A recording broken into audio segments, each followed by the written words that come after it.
اعوذ باللہ من الشیطان الرجیم، بسم اللہ الرحمن الرحیم۔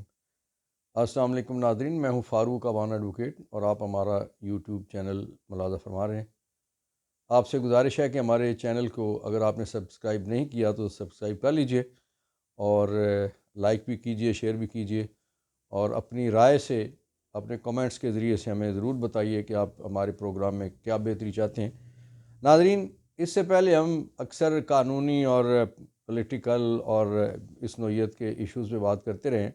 آج ہم تھوڑا سا ہٹ کے ایک نئے موضوع پہ آتے ہیں۔ انشاءاللہ العزیز ہمارے یوٹیوب چینل میں آپ اس طرح کے نئے موضوعات بھی آپ دیکھا کریں گے۔ آج ہم نے ایک سماجی ایشو کو سامنے رکھا ہے اور اس پہ بات کریں گے۔ وہ ایشو یہ ہے کہ اللہ رب العزت نے اس دنیا کو آباد رکھنے کے لیے مرد اور عورت کی صورت میں دو شخصیات پیدا کیں، حضرت آدم علیہ السلام اور اماں حوا، جو ہم سب کے امی ابا تھے۔ ان سے نسل چلی اور اب تک، اور جو آخری زمانہ آنے تک، جو آخری نسل جو بھی کوئی ہوگی، آخری انسان جو پیدا ہوگا، اس تک یہی ترتیب ہے کہ مذہب کوئی بھی ہو، خطہ کوئی بھی ہو، شادی کی صورت جو بھی ہوتی ہے، اکٹھے رہنے کی جو بھی صورت ہوتی ہے، اور اس صورت میں گھر بنتا ہے اور پھر دو لوگ اس گھر کو آگے چلاتے ہیں، ان سے اولاد ہوتی ہے اور اولاد ان کی مستقبل کے لیے، ان کی ساری آسوں امیدوں کی ساری جو تمنائیں ہوتی ہیں اور خوشیاں ہوتی ہیں مستقبل کی، وہ ساری بندہ اسی میں دیکھتا ہے۔ یہ بہت خوشی کے پہلو ہیں۔ یہ ایسی چیزیں ہیں کہ بندہ پیدا ہوا، تھوڑی سی سوجھ بوجھ ہوئی، تعلیم حاصل کی، تعلیم مکمل کی، نوکری ہوئی، کاروبار ہوا، رزق کا جو بھی ذریعہ ہے، زمیندارہ ہے، کوئی بھی ہے، سمندر پار چلا گیا، کوئی ہنر حاصل کر لیا۔ رزق جب وہ حاصل کر لیتا ہے تو اس کے بعد پھر اس کے لیے خواہش ہوتی ہے اور کوشش ہوتی ہے، ضرورت ہوتی ہے کہ وہ شادی کر لے۔ شادی کر کے پھر دو مختلف لوگ، مرد و زن، اکٹھے ہو جاتے ہیں اور پھر ایک گھر الگ سے بن جاتا ہے اور اس گھر میں پھر بچوں کا آنا شروع ہو جاتا ہے اور ایک اللہ رب العزت کا نظام ہے کہ نئی فیملی بن جاتی ہے۔ اور جس طرح سے ہمارے ناظرہ قوانین کے مطابق جب نئی فیملی بنتی ہے تو فیملی ٹری الگ سے بن جاتا ہے، ایک گھرانہ نمبر اس کو الاٹ کر دیا جاتا ہے۔ اللہ رب العزت کے ہاں بھی ایسا ہی ہے۔ وہ نظام سورہ نساء کے جو مختلف احکامات ہیں اس کے مطابق کہ ہر گھرانہ جو ہے، میاں بیوی اور اس کے بچے، وہ اہل ہیں اور جو اہل کے معاملات ہیں اس میں آتے ہیں۔ اب جو ایشو آج جس کو میں ڈسکس کرنے جا رہا ہوں، اور یہ میں اس پہ اس لیے ڈسکس کر رہا ہوں کہ میں چونکہ عملاً پریکٹسنگ لائر ہونے کی وجہ سے ہمارے سامنے یہ معاملات آتے ہیں، دونوں طرف سے آتے ہیں۔ کبھی ہم خاتون کی طرف سے وکیل ہوتے ہیں، کبھی ہم مرد کی طرف سے وکیل ہوتے ہیں۔ زندہ لوگوں کے درمیان بھی یہ ایشوز پیدا ہوتے ہیں، اور خدا نخواستہ فوت کسی میاں بیوی میں سے کوئی ایک شخص فوت ہو گیا، مرد اللہ کو پیارا ہو گیا یا خاتون اللہ کو پیاری ہوگی، تو ایسی صورت میں بچوں کے ایشوز پیدا ہو جاتے ہیں۔ بعض اوقات دونوں نہیں رہتے میاں بیوی، اور بعض اوقات ڈائیورس کی صورت میں، کسی اور علیحدگی کی صورت میں، کسی اور بے شمار ایسی چیزیں آ جاتی ہیں کہ جس کی وجہ سے ایشوز ہوتے ہیں اور معاملات پھر عدالتوں تک چلے جاتے ہیں۔ ناظرین، عدالتوں میں جو ہمارے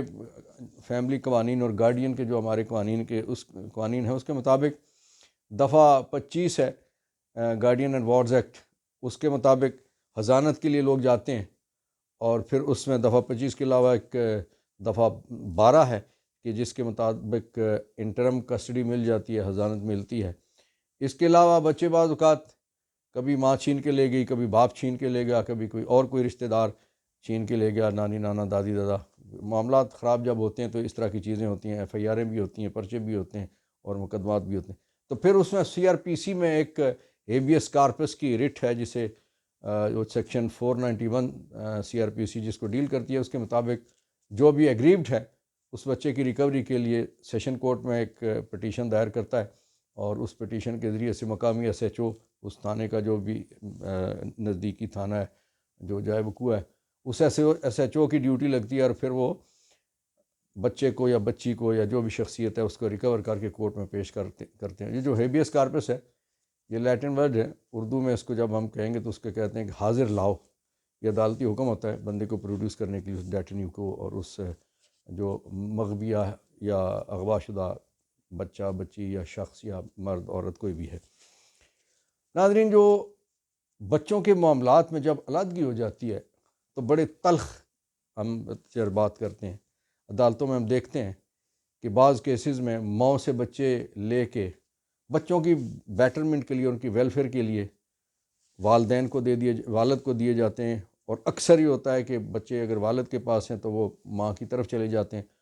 اور پھر بعض اوقات یہ بھی ہوتا ہے کہ ایسے چیزیں بعض اوقات آ جاتی ہیں کہ ماں اگر خدا نخواستہ کوئی ایسی بیماری ہے کہ جس کی وجہ سے بچوں کو نقصان ہو سکتا ہے تو بچے والد کے پاس چلے جاتے ہیں،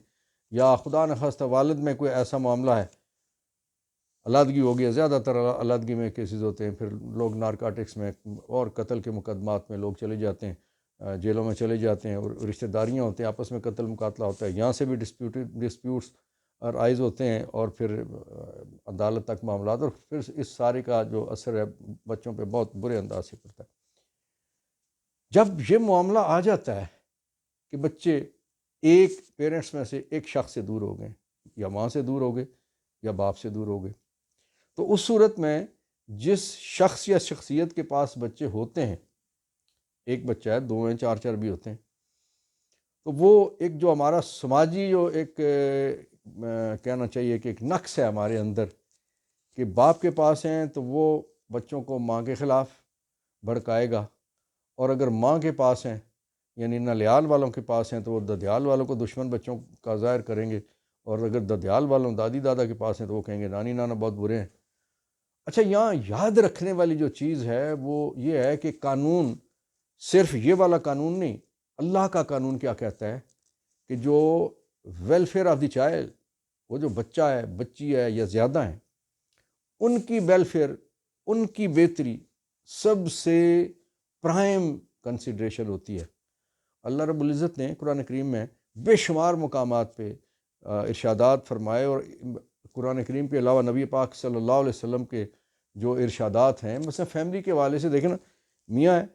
بیوی ہے، بیٹا بیٹی ہیں، بہن بھائی ہیں، والدین ہیں، یہ اسی طرح سے فیملی یونٹس بنتے۔ اب یہ ہے کہ جو کچھ کہا گیا ہے کہ سب سے خوبصورت اور سب سے عمدہ لقمہ وہ ہے جو بندہ اپنے اہل کے لیے کماتا ہے اور ان کو کھلاتا ہے۔ اچھا، اب اہل کیا ہے؟ اہل میں سب سے پہلے اہل ہی آتی ہے نا، ہم یہ بھول جاتے ہیں، ہمیں بچوں سے تو بڑا پیار ہوتا ہے لیکن اہلیہ کو ہم بھول جاتے ہیں۔ سب سے پہلا حق اس اہلیہ کا ہے جس کی وجہ سے بچے اس دنیا میں آئے تھے، اور پھر جو سب سے عمدہ لقمہ وہ ہے کہ جو آپ اپنے بچوں کو کھلاتے ہیں، حلال کا لقمہ، اور پھر والدین کے حوالے سے جو کچھ کہا گیا کہ ان کے آگے اف تک نہ کرو، سوائے یہ کہ کفر کا حکم دیں تو وہ نہ مانو، باقی جو دنیاوی معاملات ہیں اس میں آپ ماننے پہ آپ کو حکم ہے کہ آپ ان کی وہ بات مانیں، چاہے وہ وقتی طور پہ آپ کے کسی مفاد کے خلاف جا رہی ہو، آپ کی خواہش کے خلاف جا رہی ہو۔ کیوں؟ اس لیے کہ آج آپ بچے ہیں، وہ والدین ہیں، کل انہوں نے چلے جانا ہے، آپ نے والدین بن جانا ہے، اسی سٹیج پہ آنا ہے، اور پھر آپ کے بچے ہونے ہیں، اور پھر وہ کیا خوب سودا نقد ہے، اس ہاتھ دے اس ہاتھ لے،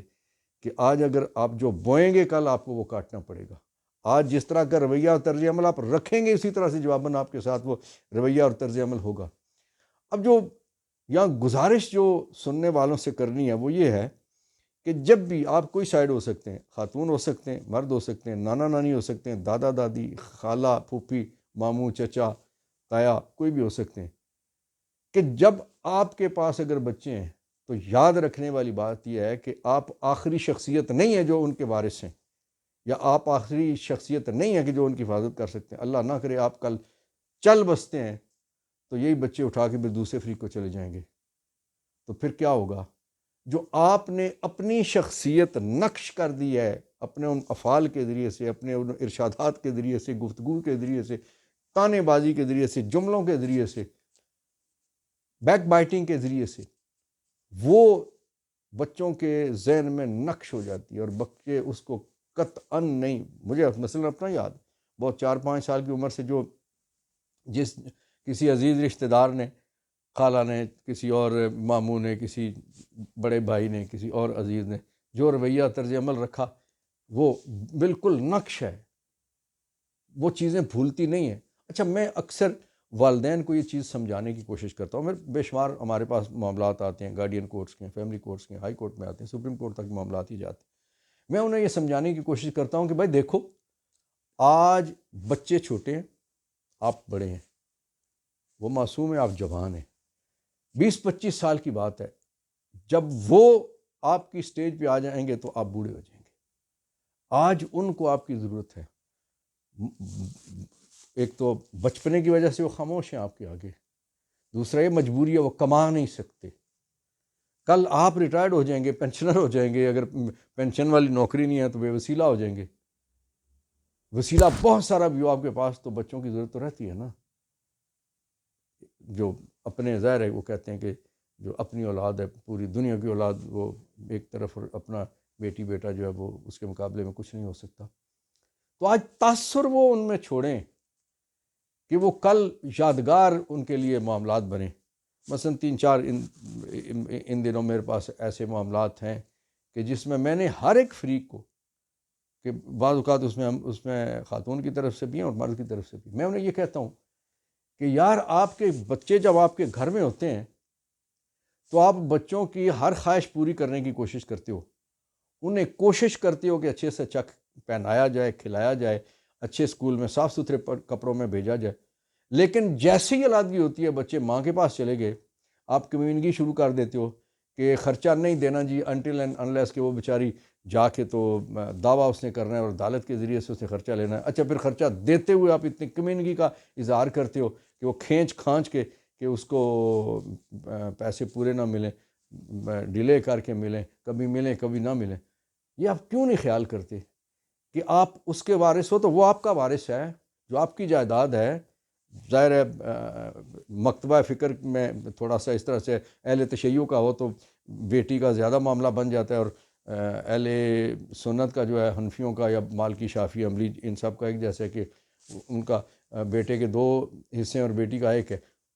اس کی وجہ یہ ہے کہ بیٹی جب بیائی دوسری طرف جاتی ہے کہ ادھر سے ملتا ہے، اس کے 2 پورے ہو جاتے ہیں۔ اللہ کا نظام ہے، خوبصورت نظام ہے۔ تو یہ کہ آپ اس وقت اس کا حق نہ ماریں بچے کا۔ اگر آپ حق ماریں گے، ایک تو یہ کہ اللہ کی گرفت ہوگی، دوسرا یہ ہے کہ آپ کا بچہ نقش ہو رہے اس پر آپ کا جو رویہ ہے۔ آپ جو کچھ بھی جو معاملات ہیں، پہلی بات تو یہ ہے کہ ہمارے تک کچہری تک پہنچے ہی نا، گھر میں بیٹھ کے یہ چیزیں طے کریں۔ ایلڈرز کا یہ، بڑے لوگوں کا یہ، سفید پوشوں کا، بزرگوں کا یہ کام ہے کہ بیٹھ کے معاملات سیٹل کروا دیں۔ لیکن نہیں، اگر کچہری تک پہنچ گئے، اور پہنچنا پڑتا ہے 90% کیسز میں، 10% ہیں جو گھروں میں بیٹھ کے طے ہو سکتے ہیں۔ اگر وہاں تک آپ پہنچ گئے تو پھر آپ کتاب کا، جو کتاب لکھی ہوئی ہے جس میں وہ قانون ہے، اور عدالت کے احکامات کا احترام کریں، اور عدالت میں جو کچھ، ٹھیک ہے آپ کو اپیل کا حق حاصل ہے، آپ سمجھتے ہیں کہ آپ کے ساتھ ناانصافی ہوئی تو آپ اگلی عدالت میں، اس سے اگلی عدالت میں آپ جا سکتے ہیں۔ لیکن جو بچوں کی ادائیگیاں ہیں اس میں کمی نہ کریں، اس میں تاخیر نہ کریں۔ اس کی وجہ یہ ہے کہ بچے اور بچوں کی ماں ہے یا بچوں کی نانی ہے، اگر بچے دادی دادا کے پاس ہے، کسی کے پاس بھی ہو سکتے ہیں، تو جہاں سے بھی ان کا نان و نفقہ آنا ہوتا ہے، وہ پیسے آنے ہوتے ہیں، وہ منتظر ہوتے ہیں، ان کی ضروریات ہوتی ہیں۔ وہ ایسا نہ کریں کہ وہ پیسوں کی طرف دیکھیں اور دوسروں کے بچوں کو اپنے گلی محلے میں، وہ جو ان کے ساتھ کھیلنے والے ہیں، وہ سکھی ہوں، وہ چھلی والا آئے تو ان کے پاس جیب میں 150 چھلی کھا سکیں۔ لیکن آپ کے بچے نے اگر وہ کہیں ماما چھلی لینی ہے، آئس کریم والا آیا، آئس کریم لینی ہے، وہ کہ بابا نے ابھی پیسے نہیں بھیجے ہیں، وہ عدالت سے بیٹا پیسے ملنے ہیں، تو آپ سوچیں کہ ان بچوں کے دل پہ کیا گزرے گی۔ آج ہم نے سماجی معاملات پہ اپنی گفتگو کا آغاز کیا ہے۔ انشاءاللہ اسی طرح کے اور جو بہت سارے معاملات ہیں، بے شمار ہیں، کیونکہ ہم انسان جو ہے نا، اللہ رب العزت نے اس کو اشرف المخلوقات تخلیق کر کے، خلق الانسان فی احسن تقویم، ہمیں ساری خوبصورتیوں کے ساتھ اللہ تعالیٰ نے پیدا کیا ہے، لیکن اس کے ساتھ ہمارے ساتھ ایسے ایسے مسائل بھی ساتھ رکھ دیے ہیں ہمارے اس زندگی میں کہ وہ ان کو دیکھتے ہوئے کسی وقت بندہ کہتا ہے کہ حضرت ابوبکر صدیق نے کہا تھا کہ کاش میں یہ چڑیا ہوتی یا یہ تنکا ہوتا اور یہ ایسے گھوم پھر کے تو اڑ کے میں ختم ہو جاتا، کوئی حساب نہ ہوتا۔ تو اشرف المخلوقات اور جو احسن تقویم پہ ہماری تخلیق ہے نا، اس کے تقاضے بھی ہیں۔ پھر ہم سے اسی لیے کہا گیا کہ من یعمل مثقال ذرۃ خیرا یرا ومن یعمل مثقال ذرۃ شرا یرا، کہ رائی کے دانے، رائی کا دانہ آپ کو تو بہت چھوٹا ہوتا ہے، خشخاش کے دانے جتنا یا اس سے بھی چھوٹا، کہ اتنا بھی اگر آپ کا عمل نیکی کا ہے، اچھا ہے، بھلائی کا ہے، اس کو آپ کو اجر ملے گا، برائی کا ہے اس کا گناہ بھی آپ کو ملے گا۔ تو وہ کوشش یہ کریں، میزان جو ہے نا، وہ جو تکڑی ہے، وہ جو تلنی ہے، ترازو ہے، اس کے پلڑے میں بھلائی ہو، نیت اچھی رکھیں۔ نیت اچھی رکھیں گے تو اللہ رب العزت انما الاعمال بالنیات، وہ عملوں کا دار و مدار سارے کے سارے آپ 10 دیگیں دیتے ہیں۔ نیت یہ ہے کہ خبر اچھی لگے گی، تصویر اچھی آئے گی، تو وہ تصویر بھی اچھی آ گئی، آپ خبر بھی اچھی لگی، سوشل میڈیا پہ بھی، اخبار پہ بھی، اللہ کے یہاں اس کی کوئی قبولیت نہیں ہے۔ لیکن اگر 10 روپے آپ کسی پہ خرچ کرتے ہیں، نیت یہ ہے کہ اس کی مدد ہو جائے اور میرا رب خوش ہو جائے، تو مدد بھی ہوگی تو رب خوش ہو گیا، رب خوش ہو گیا تو سب خوش ہو گیا۔ آپ ہمیں بتائیے گا کن موضوعات پہ آپ کیا سننا چاہتے ہیں، کن موضوعات پہ آپ ہم سے کوئی قانونی مشاورت چاہتے ہیں، کوئی رائے چاہتے ہیں۔ مجھے آپ کے کمنٹس کا انتظار رہے گا۔ اللہ تعالیٰ میرا ہم سب کا حامی ناصر و پاکستان پائندہ باد، اور فلسطینی مجبور ہیں، ان کے لیے فلسطین زندہ باد۔